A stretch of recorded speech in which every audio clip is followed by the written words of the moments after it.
May solar ka dito ah. Umiilaw to sa gabi? Umiilaw to sa gabi? Dalawa yan. Kasi pinaglagyan ko nga. Sabi natutulog ka na dito? Hindi ko talaga ano. May gakan dyan. Matulog ka na sabi ng mga may-ari. O, diba? Then, makita mo yung kalooban niya. Diyan sa loob. Hindi mo buksan. Oh, ito. Yan ang ginawa nila dito. Grabe na naman ang kalat. Mabubulok ang bubong mo pagka laging may dahon. Ganun din sa kabila. Kasi maraming dahon. Tara sa baba. Ayan, saging ko is may bunga na rin. Saan? Wala naman? Ayun, sa bunga. Marami din. Kasi ito kabinet. Walang mag-aasikas dito, ma'am. So, I need na kahit sana solar na pangsaksak ko sa electric pan. Oo. So, binigay ng Lord ko to na bantayan ko muna kasi sayang nga naman gumastos silang almost 2 million. So, walang bantay. Pinagkatigawa na muna sa akin kasi di ko ka may diabetes yung Lord ko. Mas lahat, so kailangan kong ipapasok muna bago kung parang pagkasinan kaya. Oo, kasi wala akong mapaglagyan na sa labas lahat. So, may sakit yung may-ari, ma'am, is may diabetes. So, wala titingin dito ng iba. Kaya dito ako is para sa kanila rin. Tulong ko na lang sa kanila. Kailan mo lang kuryente. Ang tangke na sa taas. Paglagyan ng tubig. Ay, ma'am, kahit lady. Dapat dito ka lang tulog. Oo, pwede rin. Kaya lang, inisip ko pa nga. Ma'am, special lady, kung halimbawa na magbalik-bayan ka, ito sa therapy, pwede tayo dito. Sing-along tayo rito. O, diba? Tuluyan mo, pwede. Kasi hindi makapasok basta-basta yung mga tao. May ikot ang tao dito. Papuntang barangay, school. Opo. So, umikot ang tao dito. Araw-araw. Tuluyan mo, mag-therapy, pwede rin dito kung magbahay na may problema. At, siya ka to na, kung matulungan niya ako, is kahit kunting solar man lang, na pagsaksakan ng kuryente. Halimbawa na... Ito pala. Ang ganda magtindahan. Ilagay ko yung folding bed dito, then pwede siya mag-business. Gcash. Dapat nung panisip yan. Oo, kung may puhunan ba. Pwede dito, community tayo, yan ang anak ni Ate Tess. So, yung dyan ako nahihiga. Pwesto to, tindahan. So, hindi ka matatakot. Kasi dyan ako natutulog. Sa bahay na yan. Oo, dyan lang. Mag-ginagawa dyan. Oo, pwede nindahan. Pwesto tindahan. Oo. Si Andre mo. Dito na. Oo, diba? Andre mo, pwede ka mag-gigas, may puhunan. Pwede sila dito. Garutan. Diba, hindi makakasi niya dito. Si Andre. Hindi mo kasi dito. Tindahan, wala kang makurente. Ay, di solar. Ay, kuya. Pasok yan. Pwede mo lang dito eh. Naisip pa na ko dyan dalawa eh. Diba? Kahanap yung solar na malaki na yan. Kahit isang ganyan sana. Sa bukod. Muwi ka na lang kayo ng Masbate, ng Pangasinan. Wala nang aasikaso mo na dito. Kailangan may tao. Kasi si Argenta is tumipot. Kailangan. Hihilo ako sa laki ng bahay. Mag-isa ka lang naman. Hindi si pamangkin ko nga natapos na ng accounting. Hindi titira yun dito, mami, nang walang kuryente. Malaki nang darating. Pagdating niya, dimulis na. na. Pa ako maliit. Kasi yung kapatid ko namatay na. Oo, wala maasikaso sa kanila. Tira ko sila dito muna. Oo. Imbis na humingi ka ng tulong, makauwi ka ng probinsya, maasikaso mo yung mga kailangan mo doon. Yun ang tulong na pang matagalan sa'yo. Pero kung dito ka lang ilalagay, hindi pang matagalan yun. Kasi dambi mo is ayusin pa namin yung namin, pinaghirapan namin eh. Ayusin pa namin. Hindi ganun kadali. Dito kami nagtrabaho sa probinsya, hindi namin malalakad kasi dito kami nagpakahirap nga. Kaso may aksidente nga nangyari sa kanya. Kung shout out naman lang kung sakasakali may tutulong ba. Kasi tuluyan nga ito, mahirap mangupahan sa panahon ngayon. Kaya nga, mag-settle ka na nga sa inyo. Kasi mahirap talaga. Kaya ipasok mo na yung ibang gamit ko dito. Siyempre. Gusto mo magtinda. Gusto mo mag-ano. Pagkatapos, yung nanay ko makita sa kasidante. Para kay Tatay Dante dito. Umaasikaso yun. Maayos ang bahay ni Tatay Dante. Mas maganda dito. Kasal kami. May karapatan akong mag-aasikaso sa kanya. Kasi kasal kami. Hindi naman pang matagalan ang gusto mo sa kanya. Hindi pa namin naayos. Naging pakahirap kami. Napakahirap sa Maynila para meron tayo. Naman kaya kasi mahirap talaga ang buhay ngayon. Sa aksidente nga, naman kami pa. Oo. Kailangan eh. Tuluyan. Mahirap mangupahan ngayon eh. Kailangan tao dito kasi walang titingin. Bahay ng lalor ko to. Kailangan ko. Kaya ko sinulit mo. May bahay. Sayang. Di ba? Pwede. Ano ba na pwesto? Maganda talaga ang pwesto. Kasi school dyan mga ka-therapy malapit. Di ba? Kaso nga na siling, kahit ang ganda ng pwesto nito, i-demolish na ito. Kita mo ang bukad, ubos na. Oh. At naman sa'yo magmamadali kasi tuloy-tuloy muna tayo. Sayang naman kasi. Ano ang sayang? May ayusin nga kami. Kasi mo na yung nagpakahirap kami. Pero aksidente si kuya tatay dati. So we need, kailangan dito muna. Mahirap titira sa Manila na wala kang... Kaya nga po, doon ka sa Pangasinan tumira. Kasi mahirap sa Manila. Ayusin mo na yung mga kailangan.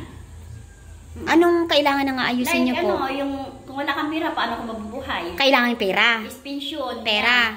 Sana. Naayos niyo na po yung pension niya. Naigawa na ng bahay niyo doon. No. Ano yan? Hinold up. Thank you sa mga sponsor. Wala ka nang maayos kasi...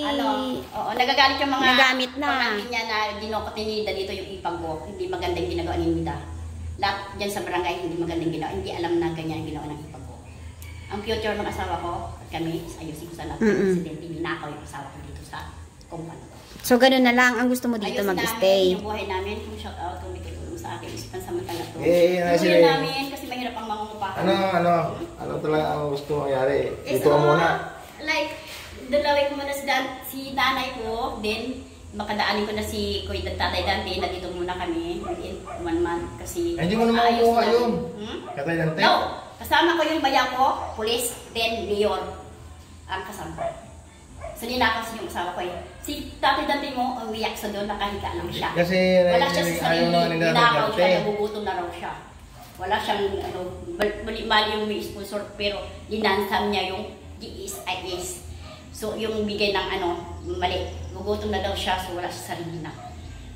Hindi maganda mag-alaga si Nida. So, ako bilang asawa is, siyempre, hindi ka makatulong. Ang gusto pala balita ako, hindi na siya makatayo. Dito muna, tapos dala mo si Tatay Dante dito? Opo, then, pag naayos na, then, go! Oo. Kayo, pwede rin kayo makituloy dito. Mahabang proseso yun na yan. Kung malakas ang ulan. Ayun, pagkuha lang kay Tatay Dante, baka mahirapan ka nang kunin yun Mahirapan ka nang kunin si Tatay Dante. No! Mayor yung... Akala ko kung nalimutan mo na si Tatay Dante, hindi mo pala? Kasalatan dyan sa barangay dahil alam ng barangay na kinuha siya, ninakaw siya. Hindi alam ko yung Dante na magpunta sa probinsya yan. So, na-stress ko yan ngayon Alam si Nida sa makatayo. Kailan mo ba siya huling nakausap? Dito kay Dudo. Nag-usap kayo? Natutulog siya lagi makakakuha. Ito, nagpapahinga lang. Buang. Ninakaw siya. Tayong dalawa witness ka, lahat sa barangay sa biyak tayo, di ba? Yun. At sana, Wes, Jojo, sana mag-isip kayo, may sasakyan ka, naibalik ko sandal si Kuya kasi ayusin namin yung... Nagpakahirap kami almost dito ng 20 years. Siyempre, magpakahirap kami nila para may bukas ka, di ba? So, wala natin Nabigo. So, I wish na babalik pa rin sa dati.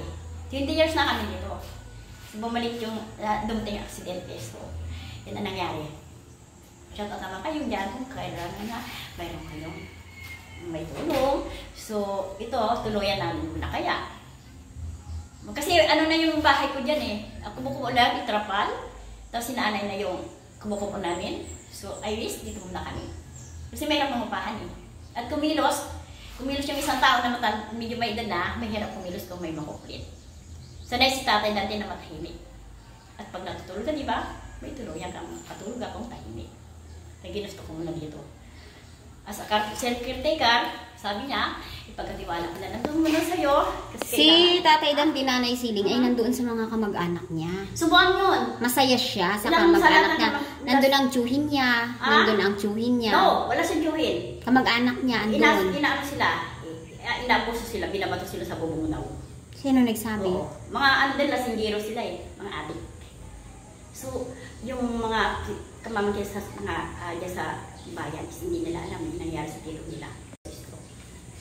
Hindi siya makabako. Dami mong inaalala namin. So, nakikita ko sa video, nakahiga lang siya. Parang hindi na siya makalingon. Kahit naman dyan sa'yo noon, nakahiga lang din siya. Napagaling na siya. Nilalang ko nga siya yung huli kong makita doon. Gumaling na siya. Umaga yan sa harapan. Exercise sa 15 tao na binabantayan ko, hindi ko natutulog magdamag. Ang tagal mo na palang nagbabantay. Hanggang ngayon nagbabantay ka pa rin. 1 year, stay sila di sa luba. 15 years nagbabantay ka dito. 1 year and a half. 1 year. 16 sila. Mga bata ko, hindi ko nakikita mga yan. Ay nakilala. Pero natiis ko pa lang. Ano po ang inaasahan mo? Nagbabantay sa kanila. Ano po, Mami Siling, ang inaasahan mo dito after mo mabantayan? Bawa na, i-demolish na. Ano ang expectation mo? Uwi na kami sa probinsya. Kung naayos na yung pinaghirapan ni Dante kasi sa ngayon wala kami talagang income at wala kami pera. So, wala kami work eh. So, ayusin nga yung pinaghirapan namin. Sana. Inaayos na po nila yon. Hindi mo na pwedeng ayusin ulit kasi inaayos na nila. Oh. Wala na. Wala ka nang maiayos doon. Oh. Kaya, ano pa aayusin doon? Ito, I need to survive na. Kahit mga lakal na lang ako dito, mabubuhay lang kami. Basta, kung shout out naman, kung may tumutulong tayo, tumulong na nakaraan. Pero, yan ang plano ko kasi ang tumatanda, hindi ka handa. Habang buhay na, malakas. Kaya magtrabaho ka, magpakahirap ka, pagdating na tumatanda ka mayroon. So ito, tuloy-tuloy kami. Kung ngayon, kung ay free, Ma'am Aranita, Ma'am Imelda. So ito ang bahay ni Dismia Canieso, Tisina. Yung nag-aayos ng buhok mo noon is Ma'am. Ito si anak mo, si Bongbong. Manoga mo si, si Lisa Aranita. So yung may-ari dito is yung nag-ayos ng buhok mo noon sa Malacanang within 40 years. Ma'am? Magpapalakas ka, sabi, is nagkasakit ka raw. So ito ang bahay ni Ma'am ni Disma Canieso Disina. Na within, I think 35 years service, kaya siya dyan sa Malacanang na nakasama mo. I need the, naman kasi, budget kasi talagang pension ko is kulang. Din si Tatay Dante mo sa aksidente. Hihingi ka nga ng tulong ni. Hindi naman pangmatagalan yung tulong na hinihingi mo. Temporary. Ma'am, especially, ang hinihingi mo na tulong ay solar. Tapos budget sa pagtitinda mo. Yun ang tulong. Hindi yun pang long term. Ang long term, kung saan ka mag-i-stay ng matagal. At Ma'am Diamond Grace, ito siya. Pwede ka tumuloy dito kung magbalik-bayan kasi alam tayo, di ba? Opo, dito tayo sa alam tayo with ka-therapy. Kung may konting sabitan ako ng kuryente, kaya kung sakasakaling mayroong konting biyaya. So ito, pinagkatiwala sa akin with 20 years ako dito. Lahat dito ginawa is 350 square meter siya. Pagdadamo, ipunin yung dahon, pagdating na madilim, walang kuryente, walang tubig. So lahat ng pagsubok, yung talagang wala kang practical ka. So nabuhay naman ako nandiyan si Lord. Gumagabay sa atin.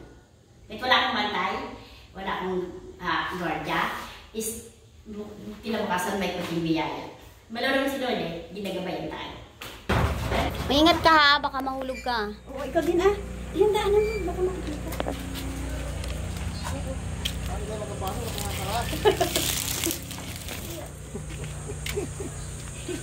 Baka ito rin ang gagawin mo dyan sa loob. Puro sabit.